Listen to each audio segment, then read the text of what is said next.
सर्वांना नमस्कार. सर्वांना श्री स्वामी समर्थ. तुमचं सगळ्यांचं स्वागत आहे माझ्या मिनी व्लॉगमध्ये.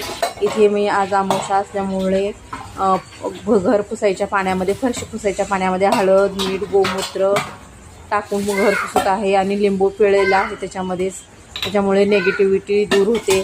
त्याच्यामुळं घर पुसून घेतलेलं आहे स्वच्छ. लगेच तिथं आली आहे शेगडीची पूजा करायला. शेगडीची पूजा झालेली आहे माझी. शेगडीची पूजा करून झाल्यानंतर मी लगेचच कुकरला डाळ भात लावलेला आहे, कारण की स्वामीला आणि चिवला भरपूर भूक लागलेली होती. त्यांनी सकाळी खाल्लेलं होतं, त्याच्यामुळे त्यांना जेवराची भूक लागलेली होती. केलेली आहे. इथे माझी आजची देवपूजा पाहू शकतात, किती छान वाटते. छोटा देवारा आहे, साधा सिंपल, चांगली झाक पूजा केलेली आहे.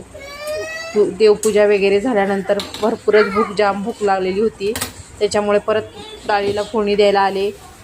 कुकर होऊसर का इकडे देवपूजा वगैरे करून घेतलेली होती आणि इकडे आता लगेचच डाळीला फोडणी देणार आहे. साधी सिंपल बनवणार आहे डाळीमध्ये काय तामझाम जास्त करणार नाहीये. साधी सिंपलच एकदम.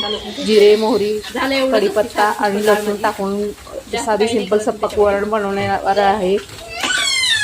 मुलं अजून तिखट खात नाही, त्याच्यामुळे सप्पकच वरण बनवावं लागतं आणि त्यांच्यासोबत आम्हाला पण तेच खावं लागतं.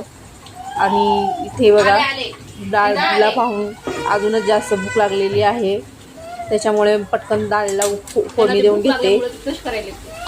त्याच्यामध्ये कोथिंबीर पण टाकायची आहे, त्याच्यामुळे कोथिंबीर पण मोडून घेतली लगेच आणि पटकन जेवायला बसतो. या सगळ्यांनी आमच्यासोबत जेवायला. कोणाकोणाला भूक लागली आहे त्यांनी सगळ्यांनी या जेवायला आमच्यासोबत. व्हिडिओ आवडला असेल तर व्हिडिओला लाईक करा, शेअर करा, सबस्क्राईब करा आणि छान छान कमेंट लिहा व्हिडिओला. सर्वांना श्री स्वामी समर्थ. व्हिडिओ शेवटपर्यंत बघितल्याबद्दल धन्यवाद.